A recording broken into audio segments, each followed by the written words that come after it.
Yeah, dear student, welcome back to the business study class. Our chapter going on is chapter 3, that is private, public and global enterprises. Clear?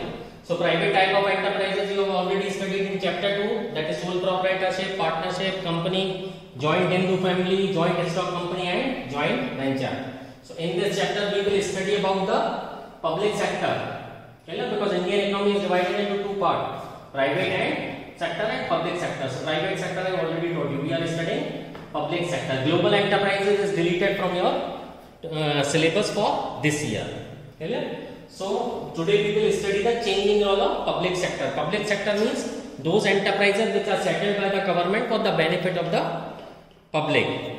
So at the time of independence, it was expected that public enterprise will play a better role in comparison to the private sector, because in our country there is a socio-economic model, so government is also an equivalent businessman. Clear? But वो कहते हैं ना कि जिस देश का राजा व्यापारी उस देश की प्रजा भिखारी. So government decided to achieve certain objective of the economy either by direct participation in business or by acting as a catalyst. So government has acted in those sector also where nobody was able to take the risk. Even government has made a wristwatches, bread, modern bread was a government factory. Government has made tractors also. So the public sector would build up infrastructure for other sectors of the economy and invest in key areas. The private sector was unwilling to invest in the project which required heavy investment. Wherever a very heavy investment is required, private sector hesitates to invest in. So at that time, government has taken the step to invest in that sector, like heavy steel plant. So Bhilai steel plant, Durgapur and Rourkela steel plant were set up with the help of Russia and Britain in our country.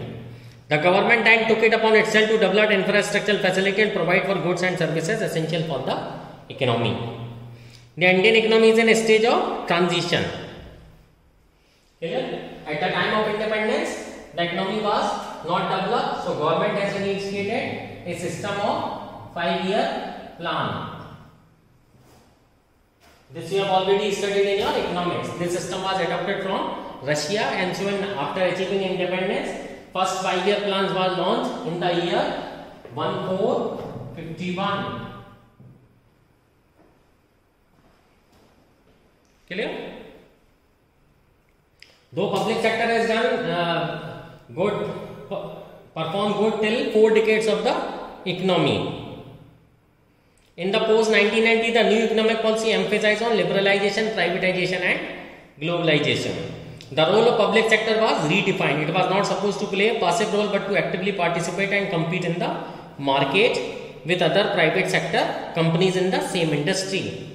They were also held accountable for the losses and return on investment. Clear? The officers of the government become lethargic, so government make them accountable for the losses and ROI, return on investment.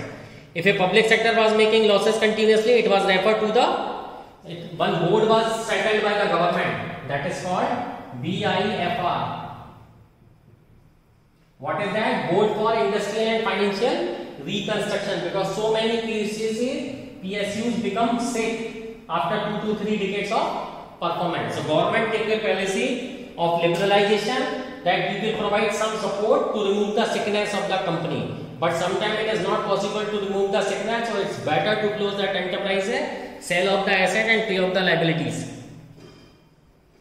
So this board was decided or settled to look after the financial matter, that whether the PSU is revivable or not, either for the complete overhauling or shutdown. Various committees were set up to study the working of inefficient public sector unit with reports on how to improve their managerial efficiencies and profitability. The role of public sector is definitely not what was envisaged in early 60s or 70s.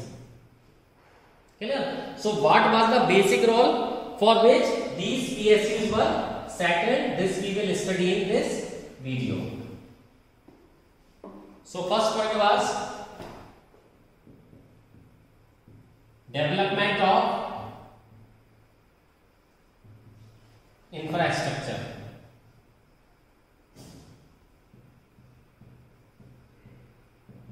Infrastructure means basic requirement for the country.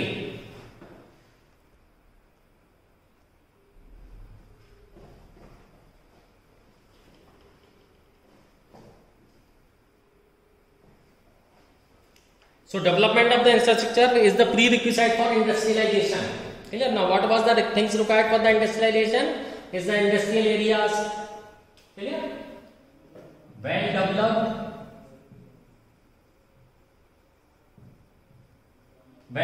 industrial areas with good lighting facilities, road transport facilities, facility of export and import, and at the same time presence of the bank.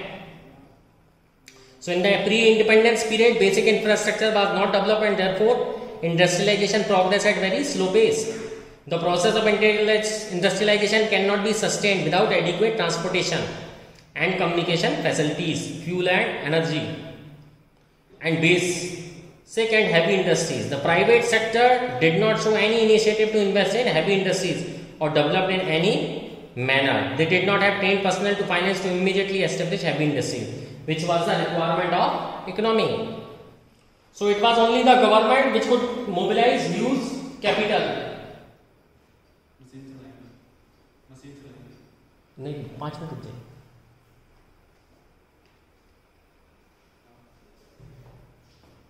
So only the government was ready to mobilize a huge capital, coordinate industrial construction and train technician and workforce. Rail, road, sea, air transport was the responsibility of the government, and their expansion has contributed to the pace of industrialization and ensured future economic growth. The public sector enterprise were to operate in certain sphere, investment were to be made. Clear? So what was the requirement? Give power to the coal sector. What was the requirement? Is the give power to the coal sector, which required huge capital investment, complex and upgraded technology, big and effective organization structure like steel plants, power generation, civil aviation, railways, petroleum, state trading, coal, etc. That is why you will see that Bhilai steel plant was settled in nowadays Chhattisgarh. Previously it was MP. Why? Because Singrauli coal mines were nearer. Singrauli coal mines were nearer. So the basic requirement for power generation was at that time coal only. In Durgapur,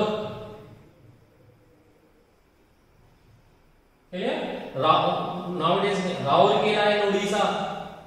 So their heavy steel plants were established. Why? Just to have a regional balance, because some area of the country were very well developed, port cities were very well developed, like Bombay, Calcutta, Madras, Kochi. But what about the rest of the city? Clear? At the same time,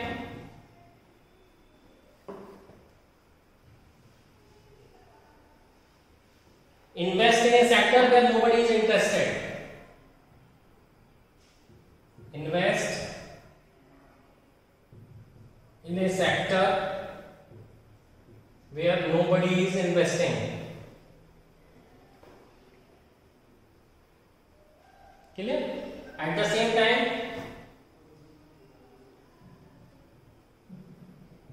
give direction to the people wherever the investment is required, like in hotels, project management, construction, textile, automobiles, etc. Clear? Second main target of the government was to have a regional balance.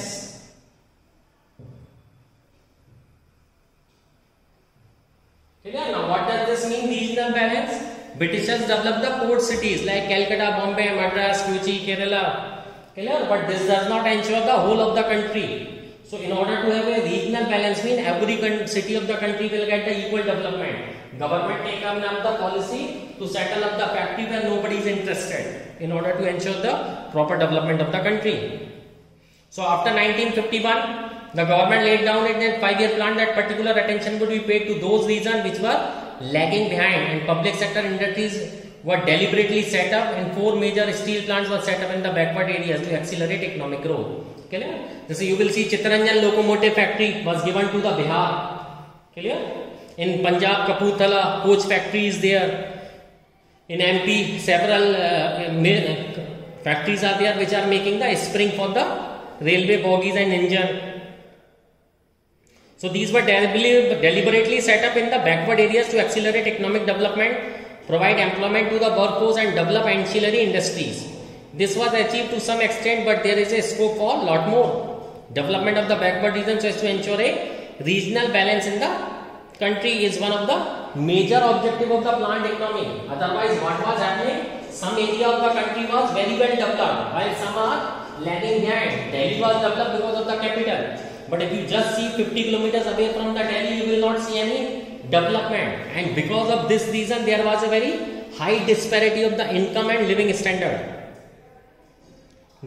So there was a huge need for the development of backward regions so as to ensure a regional balance in the country is one of the major objective of planned development. Therefore, government had to locate new enterprise in the backward areas and at the same time prevent the mushrooming growth of private sector units in already developed area. Third, economies of scale.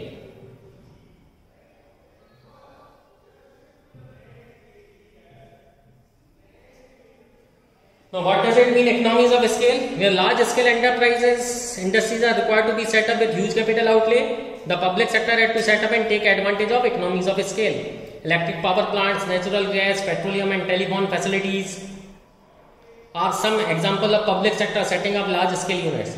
These units required a large base to function economically, which is only possible with government resources and mass scale production. Next, check over concentration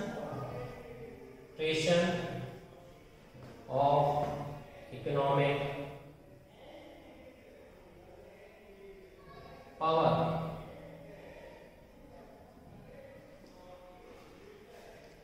Clear? Concentration of economic power was that at the time of independence there were 4900 businessmen who had ruled the economy in their hands of the country. Nowadays it's 50,000. So 50,000 businessmen plus 271 members of the parliament will decide the fate of 130 crore people in our country.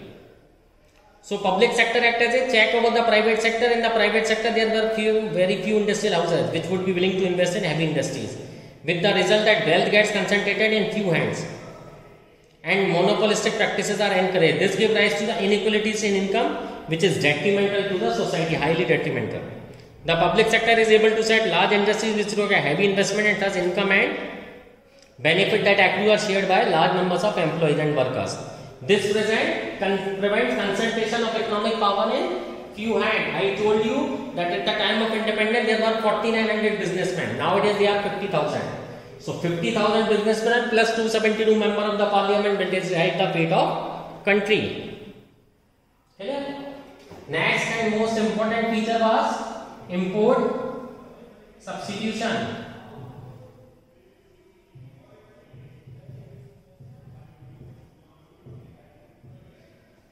As Britishers ruled our country for the last 200 years, so they totally sabotage our economic system and make us dependent for every small thing over the other countries of the world. So this was the major initiative of the government for the import substitution to reduce the burden on other countries and to become self-reliant in the production and every sector. So during the second and third 5-year plan, India was aiming to be self-reliant in many spheres. Obtaining foreign exchange was also a problem. It was difficult to import heavy machinery required for a strong industrial base. At that time, public sector companies involved in heavy engineering which would help in import substitution were established. Simultaneously, several public sector companies like STC, MMTC have played important role in expanding exports of the country. In this way, government has taken an initiative to change the economic face of the country. Clear? So what was the changing role of development of infrastructure? That was the biggest requirement because what we had in our hand, with the resources which were left by the Britishers. Give power to the core sector like energy, education, medical facilities, development of heavy industries, tourism. Invest in a sector where nobody is ready to invest. Clear? Like railways and railways related production facility and something like that. Next, give direction to the future investment in the hotels and in the sector, development of the computers, telephone line, mobiles, internet. There are several other things which required a huge emphasis. And next is economic of scale. Wherever huge investment was done in the public sector, so government was enjoying the monopolies of scale. Monopoly economy means government was enjoying the cheapest rate. Concentration of economic power, because our country was had a high disparity of the income. So the main aim of the government was to reduce the concentration of economic power in few hands. So that was the basic reason. And to reduce the import substitution, import burden of the country. Why? Because if you import more and more things and export less things, so what will happen? You will have fiscal deficit in the budget. You will have a loss, and every time you will look after other countries for the supply of commodity. Clear? I hope this thing will help you. Read the chapter again. I will provide you the video, and at the same time I will provide you document also that is already audio enabled. So this thing will help you in the having an understanding about the subject. At the same time you are required to read the English newspaper, which will help you in understanding the business culture of the country, and you will have benefit in studying English, understanding business study, understanding economics. So English newspaper will help you in the large way. At the same time it will be prepare you for other competitive exam. At the same time you will see English news channels like CNBC Awaz, Zee Business in the evening to see what is happening in the country in the business sector. Thank you. Happy learning.